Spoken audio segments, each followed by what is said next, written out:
Good morning, everyone. Thank you so much for being here with us this morning. I'm excited to welcome you to Minnesota Cup's 2021 High Tech Showcase. We are super excited for this season, for this group of semifinalists in our high tech division. And if this is your very first Minnesota Cup event, I'd love to introduce myself. I'm Jessica Berg. I'm the director of Minnesota Cup. And I will be joined by Jamie Bartlett, who is our program coordinator, and will be helping me out as an MC of the companies as we move forward. I want to first say a big thank you to all the organizations that both support the high tech division. There are a number of organizations that support us financially and also lend a lot of their volunteer support as judges, mentors, and educators throughout the season. And at Minnesota Cup, we are a program of the Home Center for Entrepreneurship at the Carlson School of Management, but we are open to anyone in the entire state of Minnesota who has an early stage business to apply. And we are able to offer all of our programming and our prize money free, completely free, and taking no equity in exchange for the funds that we give away at the end. 100% because of that incredible community support and the financial support of these fantastic organizations that show up for us every year and are really investing in the Minnesota startup ecosystem. So thank you so much to these organizations and to all of the volunteers that make this possible. I know we have a number of our judges and mentors in the virtual audience today, and we couldn't do any of this without you. So thank you so much. I will share a little bit more towards the end of the presentations about what will happen next for these semifinalists, but to put a little bit of context around what's happened before today, these companies are a select few of hundreds and hundreds of companies that applied to Minnesota Cup in the spring and were selected by the high tech division judges to move forward in this division that they chose. So this is an elite group that have really great ideas and have done some incredible work to build their businesses. During the summer, they had the opportunity to work with a dedicated mentor, attend education sessions, and they also had a lot of work to do that they just last week submitted a business plan, a pitch deck, and a 1-minute video to these same division judges who will be doing the hard job of selecting 3 companies from these 10 to move forward to our finalist round that will be taking place later in August. So just know that we're watching a very short showcase with them today and excited to share their ideas with all of you. But there's a lot more that goes on behind the scenes, and we're just grateful that we're getting to show off these companies and hope that learning about them gives you an opportunity to engage with them, support them, and get to know them a little bit better. So without further ado, I'm going to turn it over to Jamie to walk you through sort of the program and what to expect for the rest of the day. But thank you again so much for taking some time in your morning to be with us. Hi, everyone. So here's the agenda. Each team is going to have 3 minutes, 3 slides to present their company idea. And you might hear, if someone goes over, a little chime, and Jess will pop in and we'll try to move us along to what's next. Is that team will get asked a question from our judges. This is a question that's been generated from the earlier rounds. And then we'll move on. And when everyone's done, everybody stick around, because at the end we'll pop up a poll where you get to vote on who had the best pitch today. And that team gets to win a little prize money. So I encourage you to stay on and vote for your favorites. So first up, going in alphabetical order. There we go. We have Annam. So Patty, there she is. All right, I will go away and you can get started. Wonderful. Good morning, all. My name is Patty Radford Henderson. I'm the founder and CEO of Annam. I have been a marketing strategist my entire career, and ever since my first job, I built marketing calendars and spreadsheets. Now, at first it was kind of easy, but because the marketing communication landscape has gotten so complex, now marketers are using multiple spreadsheets and multiple project management tools and channel-specific production tools to get things done. And they often have dedicated project teams by channel, like your web team, email, social, PR, advertising, etc. Now, what we really want is for all these channels to work together so that you can deliver a cohesive customer experience that drives sales. But with this data scattered about, it's really hard to see what's going on in market and super difficult to make strategic decisions. Now, I've interviewed about 50 different marketers who have told me they live in silos, that they are sitting through reoccurring status meetings, they are digging through email, or just flying blind. They call the process a nightmare and a time suck. And I personally hit my breaking point when I was in a meeting where there were 5 different spreadsheet calendars being used to describe one product launch. And that's when I came up with the idea for Annam. Next slide, please. So unlike other marketing technology tools out there, Annam is purpose-built for strategic planning. It's all about showing all of your marketing channels in one clear integrated view so you can identify opportunities and gaps and build a stronger integrated plan. Annam has holidays built in. It includes budget management that's integrated at the tactic level. And for enterprise, there's the ability to set up a lead plan with national level advertising that can be shared down to nested plans that are focused on more localized tactics. Annam also includes planning automations. So you can set up triggers that create supporting tactics based on cues. And because Annam is purpose-built, there's really no upfront formatting or template sourcing like you'd find in like an Excel or an Airtable or a Monday. And it's not built for task management. It's not built for production or publishing. Instead, we integrate with all those channel-specific tools and project management tools so that we can aggregate all those in-market tactics for you to be able to build, again, a stronger integrated plan without having to do any double data entry. Our pricing is simple, $99 a month with unlimited seats to foster collaboration and to fuel kind of a network effect. Okay, next slide. I'm proud to share we have 3 paying customers. We have 2 on trial accounts. Our early customers are super happy with Annam. They're talking about how it's cut planning time in half, how it helps them be more strategic. And we are really excited by the potential that Annam holds to truly transform the marketing planning process. We are self-funding this venture because we believe we can make a bigger impact with the expertise we have gained through our careers by working with Annam. And right now we are building out a self-onboarding tool and are ramping up sales and marketing for a big promotional push this fall. If you'd like to see more, go to annamplanning.com and sign up for a demo. Thanks again. There's the chimes. Okay. So question here from judges. So what's your strategy on picking which tools you want to integrate with first?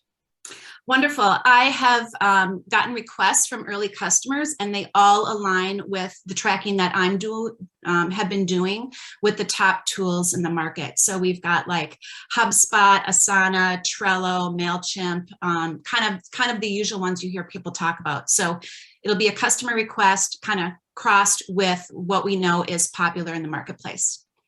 Awesome. Great. Good job. All right. Next up, Click 360. Great. Thanks, Jamie, and good morning, everyone. We're on a mission to help businesses solve the growing complexity of digitally marketing their products and services. But with the massive amounts of data that they have to comb through and the increasing costs that they've based on the competition for digital ads, companies are struggling to find actionable insights across the entire sales cycle. And current solutions on the market cannot provide true visibility to the channels that are actually generating revenue and which are not. So put that in perspective, most business-to-business companies' journeys have 7 different buyer personas, while a business-to-consumer is even more challenging because they have up to 12 to 15 different marketing channels.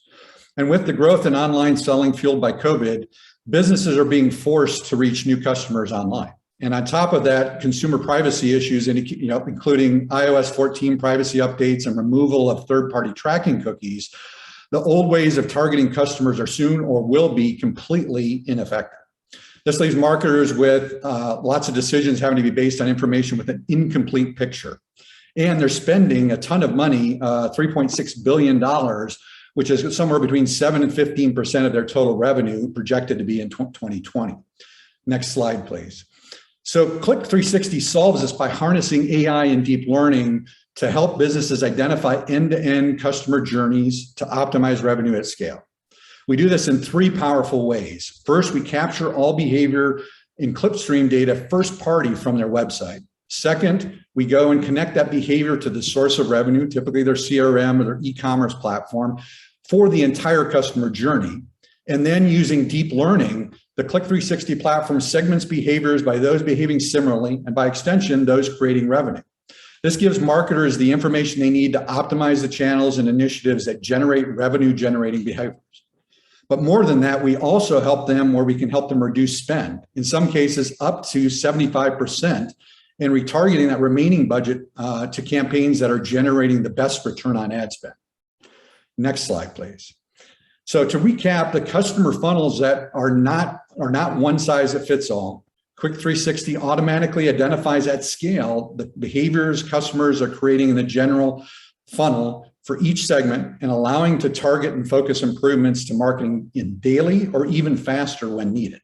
With our participation in the Minnesota Cup and mentors over the past 2 years, we've improved our marketing message to the market, and we've realized 200% year-over-year growth in recurring revenue. We've assembled over 60 years of sales, marketing, and AI experience to deliver a solution whose timing with COVID, the explosion in growth in e-commerce sales, is ideally positioned to be first to market. Based on these events and the success we've already achieved, we're looking to a fusion of $2.5 million in capital to take advantage of the timing of these events and to expand our immediate market share to capture this opportunity. Thank you. Great job. All right. So from judges, you get a unique question. As a returning semifinalist, what's the biggest change you've implemented or had since last year? Yeah, the biggest change, that's a great question. One of the things that we learned from being a participant last year was really focusing on that message. And we honed each opportunity with a prospect and customers to get to that growth level, a way to really communicate and connect and qualify where customers are at in the education cycle. We really have to educate them on the challenges that they're facing, because oftentimes they know what it is, but they can't put a name to it. And so when you're talking to them, we've really refined the message to come in. We've really optimized now the professional services we provide upfront to them to help them, because as in most cases, most companies don't have enough resources at time to help them understand a new technology. And that's really helped differentiate the solution and show them the value immediately in a matter of weeks. Awesome. Good job, Jeff. Okay. Next up. Ooh. Hopefully that looks normal on your screen. Okay. Control Bright. So Chad. Hey guys, thanks for joining.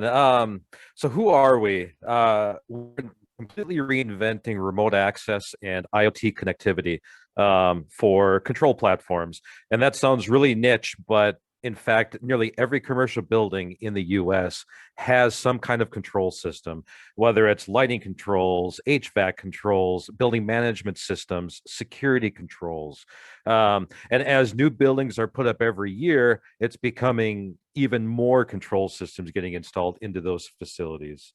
So customers leverage our platform in two different ways. The first is manufacturers typically fly technicians around the country in order to commission, upgrade, troubleshoot these control systems. Well, that's becoming very, very expensive between meals and flights and rental cars and hotels, et cetera, et cetera, et cetera. The second reason people use us is customers do not want third-party control systems sitting on their network. Primarily due to security reasons. We all know what happened with Target a number of years ago. And so they just simply do not want these controllers on their network. And that's where we come in. We provide next slide. We provide a small LTE modem, we call it a football, along with our cloud portal, which is used to manage those modems and those controllers. And we bill the customer on a recurring revenue basis. So the customer buys the modem and they pay annually in order to access our platform. So at the bottom of this slide, you can see instead of the technician having to drive or fly to different facilities, they can do all of their work remotely, either from the office or from their home. And that saves an inordinate amount of time and a ton of money. We've talked to, in Minnesota here alone, we've talked to a startup organization that they literally had to put someone on a plane to Fargo in order to do 15 minutes worth of work. And that's how much time savings our platform provides. Next slide. So who uses our stuff? We're seeing a lot of traction in big box retailers, Tesla, Apple, they're all deploying our solutions. Walmart, we've got over 100 sites deployed with them. In total, we've got right around 1,000 devices under management, and it's growing every month. We're bringing on multiple manufacturer partners. Acuity Brands, Hubble are two of our large electronics and electrical manufacturers that leverage our equipment. And that's it. Thank you. Great. Thanks, Chad. Okay, question here from judges. How do you convince companies to allow the football into their system versus creating their own? That's actually the easiest. It's not even an objection. Companies don't want the football on their network. So being our device is cellular, we provide that secure air gap where they can still connect the controller to the internet in order for the controller to function properly, but it's not on their local network. So there's no security implications that go along with that. Cool. Great. Thanks, Chad. Thank you. All right. Ben with Hoodoo.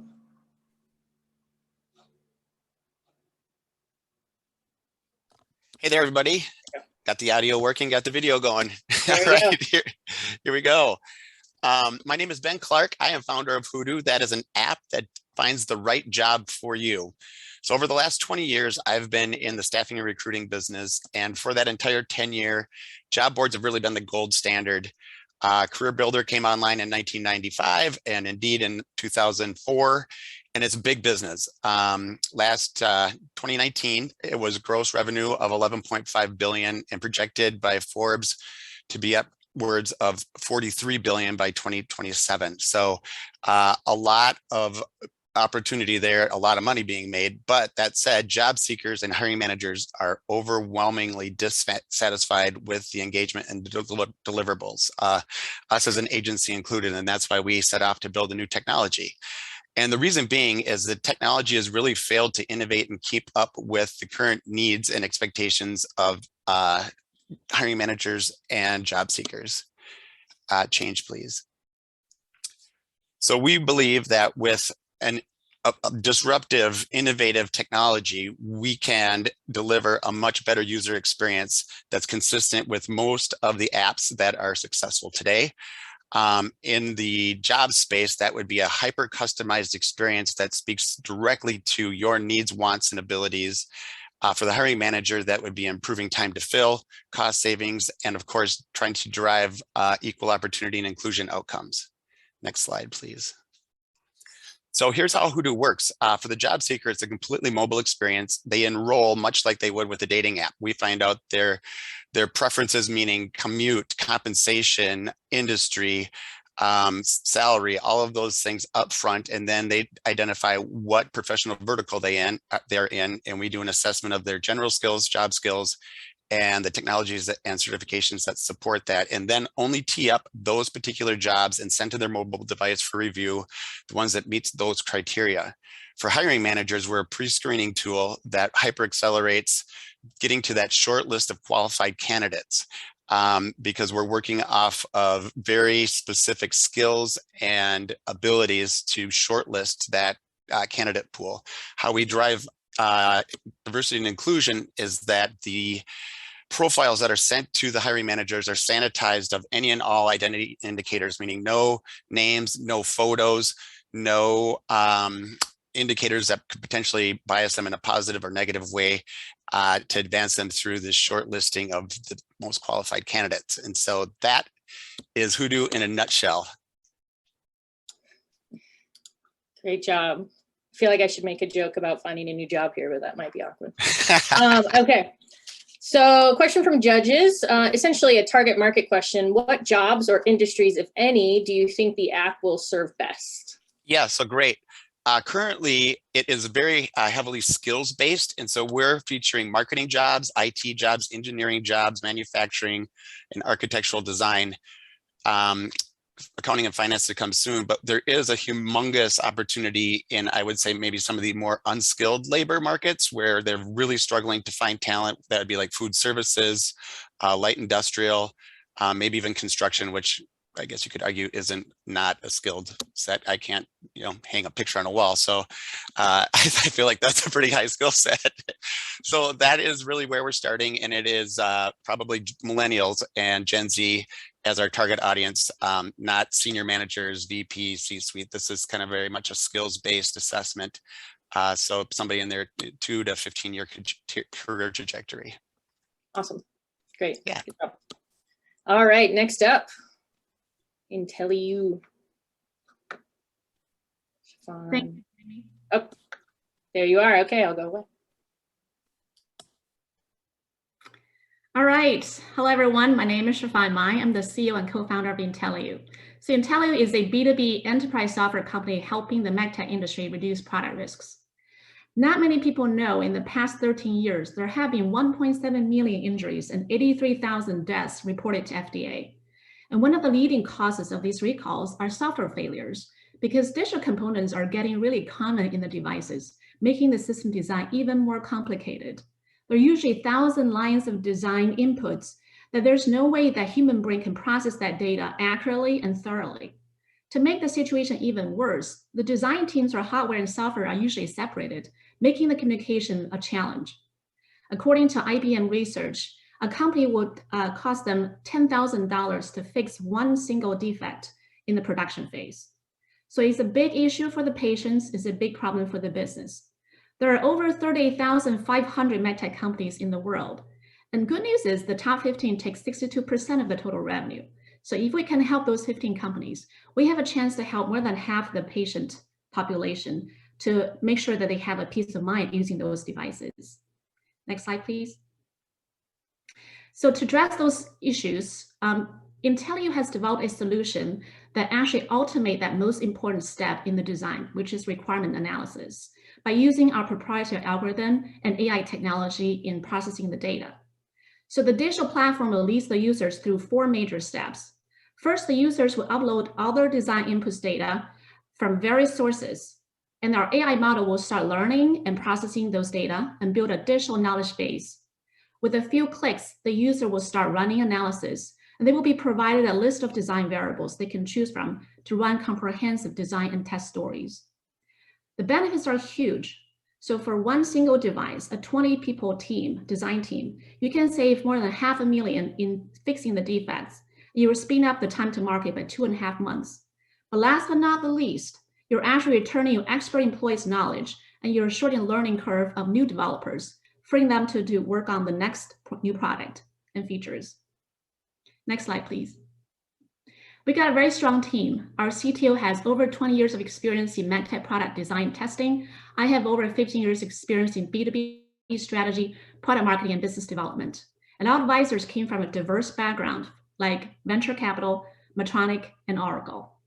We got very strong interest from our clients. With our active involvement, we have complete our MVP, which is the analyzer engine, and we're conducting pilots with our clients, including a multi-billion-dollar global medtech company based in Minneapolis in the pipeline. And we plan to complete these trials by the end of this year so that we can release beta and start seeing recurring revenue Q1 next year with a full product release. And our goal is to reach just over 1,000 licensees to reach $11 million in 2025. Remember, our mission eventually is to reduce patients' risk by making our solution the industry standard design platform so that we can actually give peace of mind to our patients. The long-term vision of our company is really to bring technology on helping other high-risk industries like aerospace so the Boeing 737 accident won't happen again. Thank you. Nice job. Okay, question here. How much customization or human input is required for this? Not a very good question, a common question that got asked. Not actually a lot of customization to the product itself. The time spent upfront is really to help the customer normalize their data, because their data could come from various sources. The language they use could be inconsistent. So that needs a little bit of our service to do the prep work upfront. That usually takes 2 weeks or a few days, depending on how structured the data is. Great. Good job. Okay. Next up, ProsperStack. Tony. Hello. There you go. Hello, my name is Tony Sternberg, and I'm one of the co-founders at ProsperStack, where we help subscription businesses retain customers at the point of cancellation. The idea for ProsperStack came about when my co-founder and I worked together at a SaaS company for about 10 years. And there we figured out that we had a problem. We didn't know why our customers left and never really captured any feedback or tried to incentivize them to stay. And the truth is, there was always far more pressing, needs in terms of working on our core product that we were never able to prioritize building an effective cancellation or operating process for ourselves or our customers.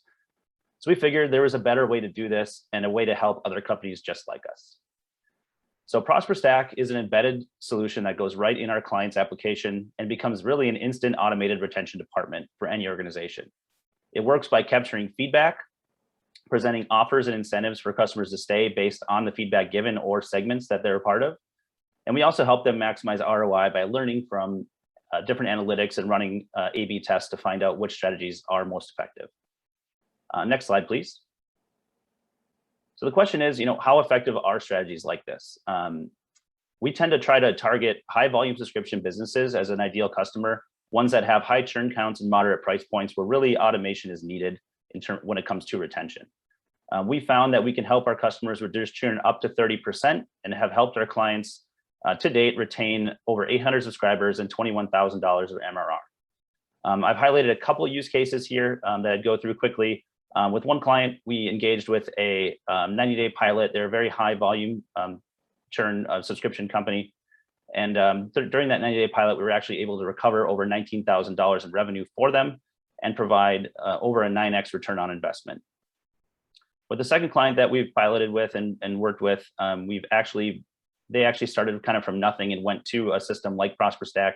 And we were able to reduce churn 25% overall and climb their offer acceptance rate up to 46% overall, which immediately adds to a lot of key subscription metrics like lifetime value and reduction of churn rate, which are hugely important in this industry. Next slide, please.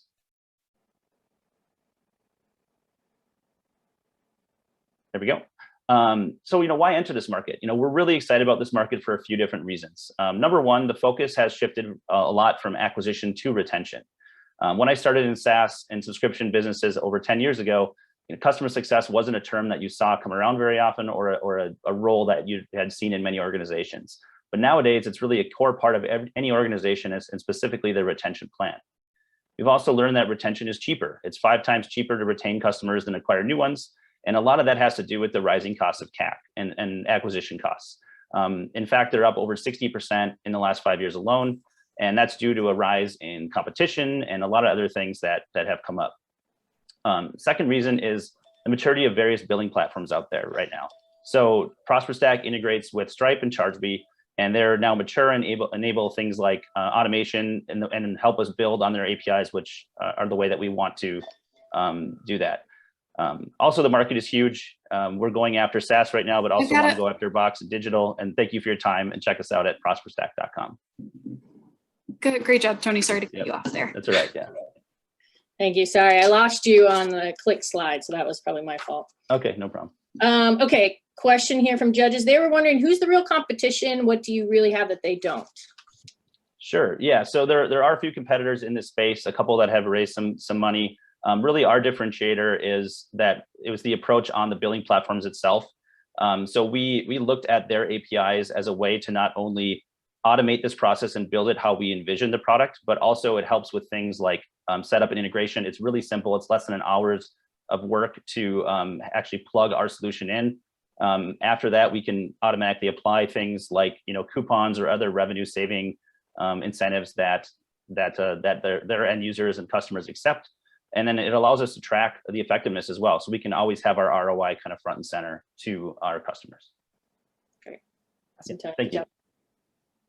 All right, SG devices. And we actually don't have Stephen. We do have Sergey today. Hi, how are you guys? Hey. My name is obviously Sergey. I'm an interventional cardiologist at the university, and I'm a founder of the SG devices. As part of my job, we use a lot of image guidance in the cardiac cath lab to help our patients and to treat them. And one of the biggest problems that we faced is dealing with seeing what we're actually doing. Since we're doing everything through a minimally invasive approach, it's very important to be able to see everything on the monitor and screens and things like that. And we're still using very outdated technology in the cath lab and actually across the operating rooms.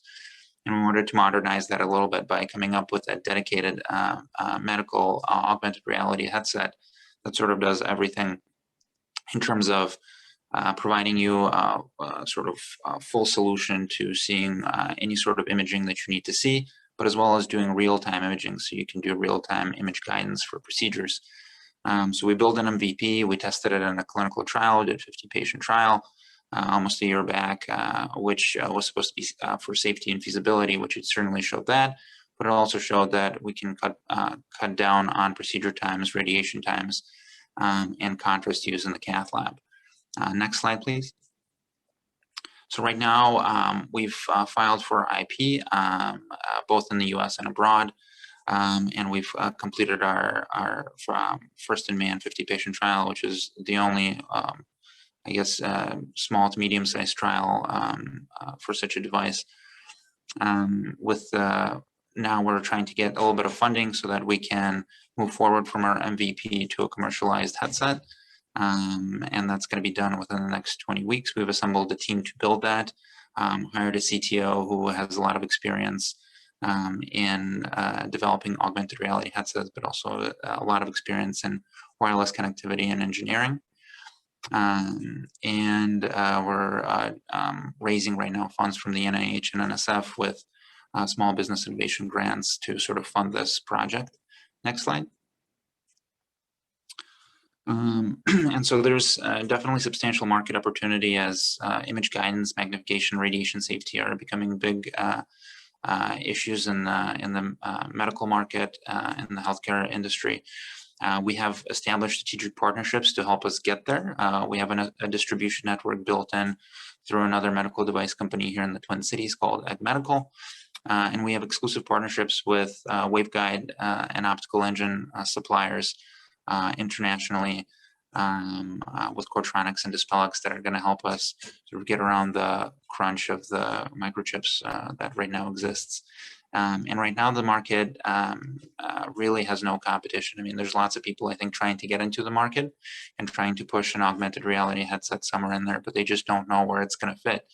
And we've come up with a solution that's patented that I think will be the first one to the market, and we'll stay there. Thank you. Great. Now that you have traction on your tech, what's the go-to-market strategy? Do you have any contracts in place?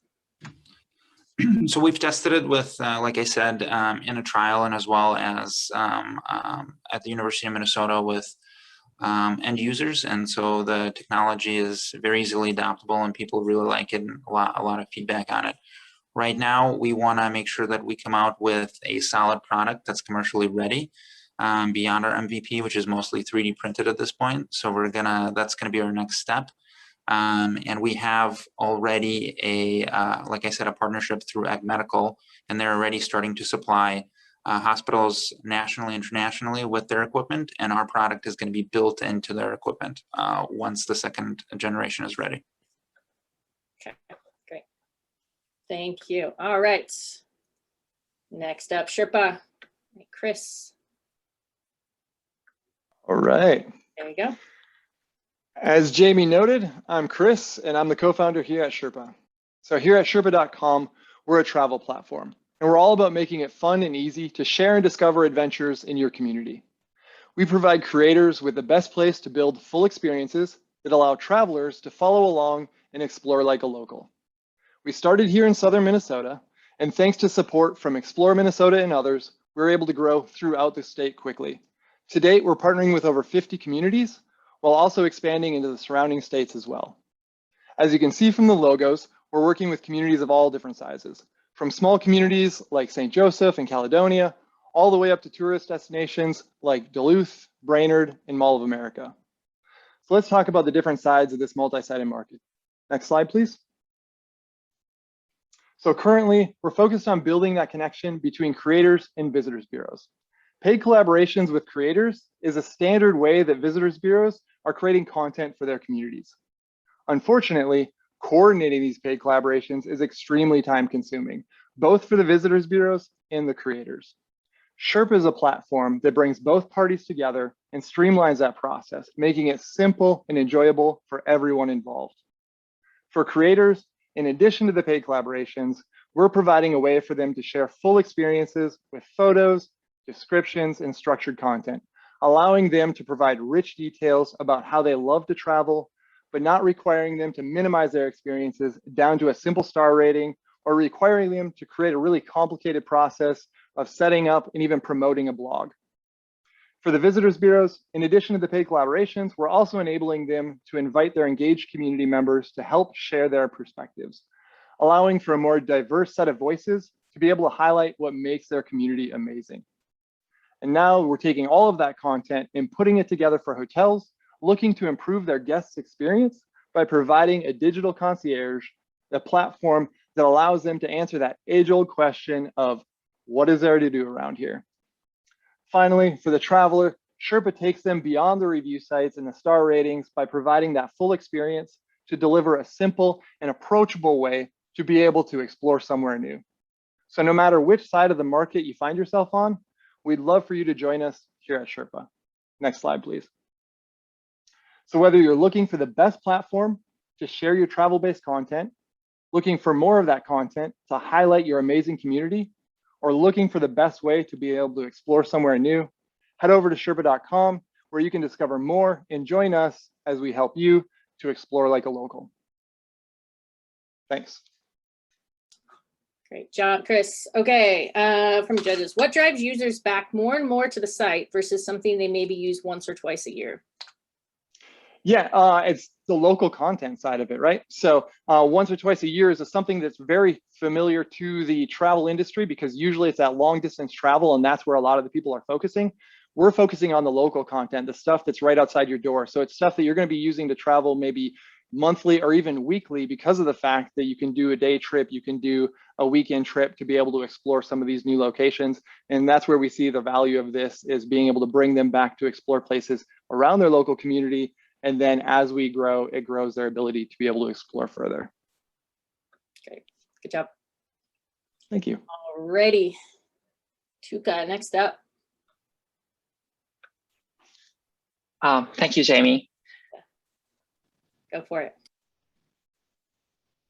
Is it just me or the slide? I don't see a slide though.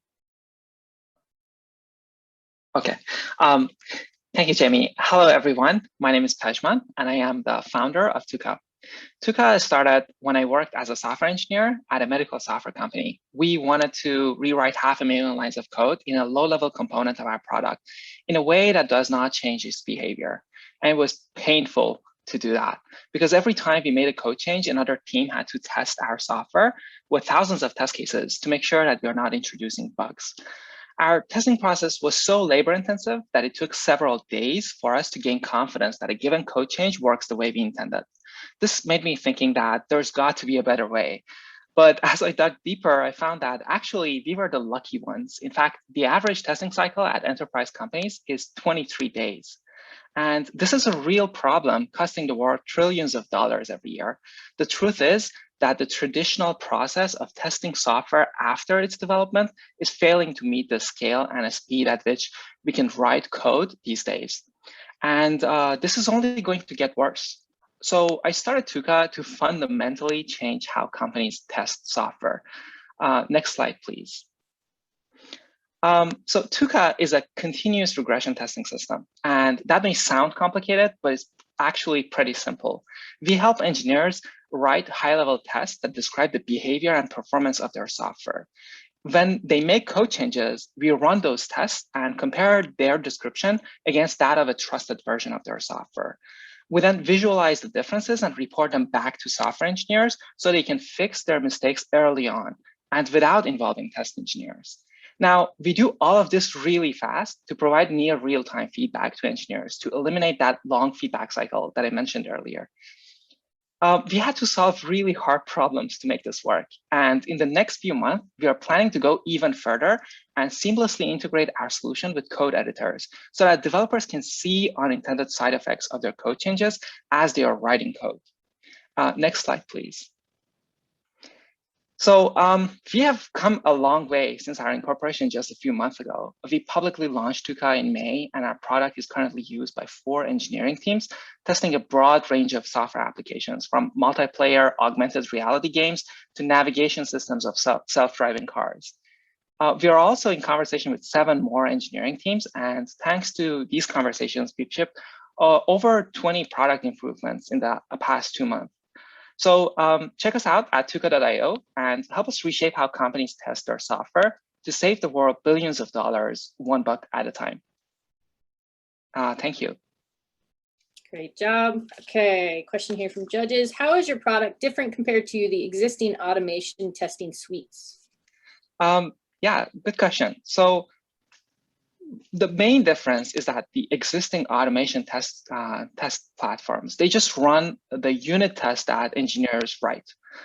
So they make the unit test execute faster.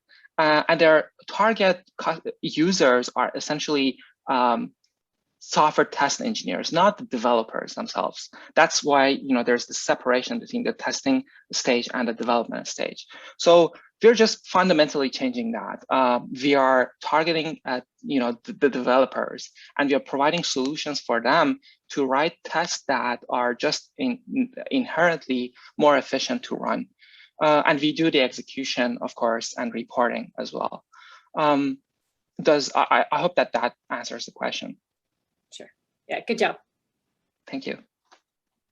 All right, last up, Tucker for Voice It.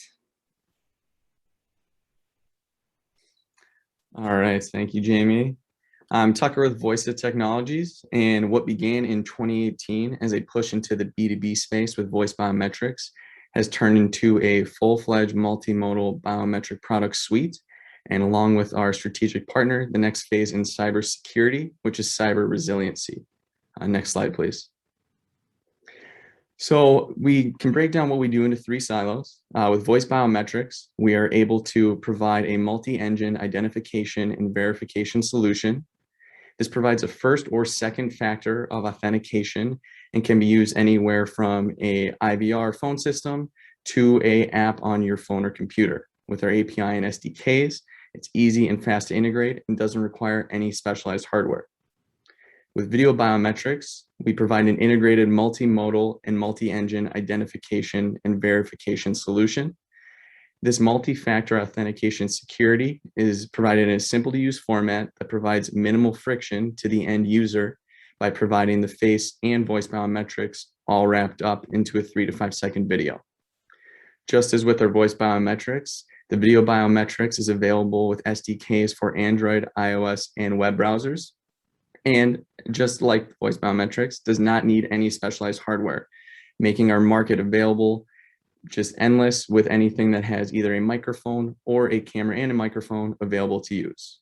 Lastly, with cyber resilience, we have our strategic partner Untitled, which allows us to be able to provide an enterprise-wide solution for data security, privacy compliance, and enable our customers to meet regulatory requirements while saving them time and money. Untitled utilizes Voice It's biometric technology to verify with identity access management from end devices to internal network systems. Next slide, please. With Voice It and Untitled, we are able to provide a true end-to-end protection for security and compliance. This true end-to-end protection not only provides that access management solution, but protects data inside your network from being seen, stolen, or locked by bad actors. Passwords can only go so far, and encryption can only protect you so much and doesn't protect from things re-encrypting your software. With 220% year-over-year growth, we are looking to complete our $4 million funding round, which will allow us to build out our development team and help us realize current contracts we have in place and in the pipeline and bring our new products to market quicker. Thank you for your time. Great job. All right, last question of the day. How are you going to get this out at scale? That's a great question. Yeah. So I'll be brief as I can. To get this out at scale, what we've done is work with a network of resellers and then also technology partners. So people that we are able to capitalize on, not going after individual customers just on our side, but also capturing the network that they have in their internal. So, you know, if someone has 50 customers that they can pitch our product to and integrate into theirs, which then requires, you know, no heavy lifting on their customer side to get it going, we can capture, you know, customers that are already lined up through resellers and technology partners. Great. Good job. All right. So moving on, we get to audience gets to vote on the best pitch of the day. So we'll make this happen quickly. I'm going to launch a poll here so everyone can vote. We'll give you a little bit of time to think through all your choices. We might get a little music.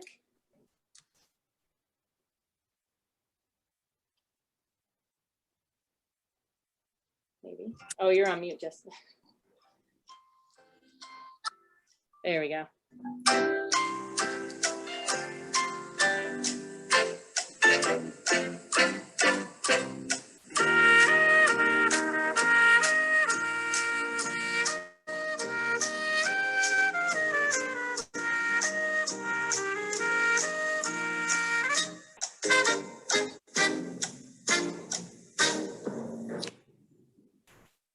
All right, a few more voting.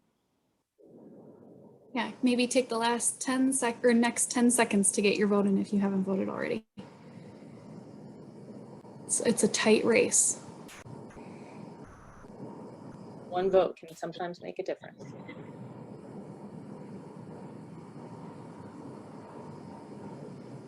All right, looks, oh, still collecting some votes there.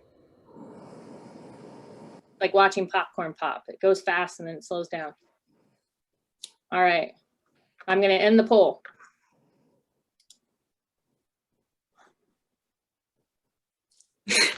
And thank you, Chad. Let's give audio credit to Merv Griffin for the composition of that fantastic Jeopardy music. Awesome. Well, I am very excited to congratulate IntelliU for the best pitch. Wait, actually scroll through the poll. Oh, I'm sorry. Oh no. I apologize. I hadn't scrolled down. I just pulled a real Oscars PwC moment. But congratulations actually to Voice It.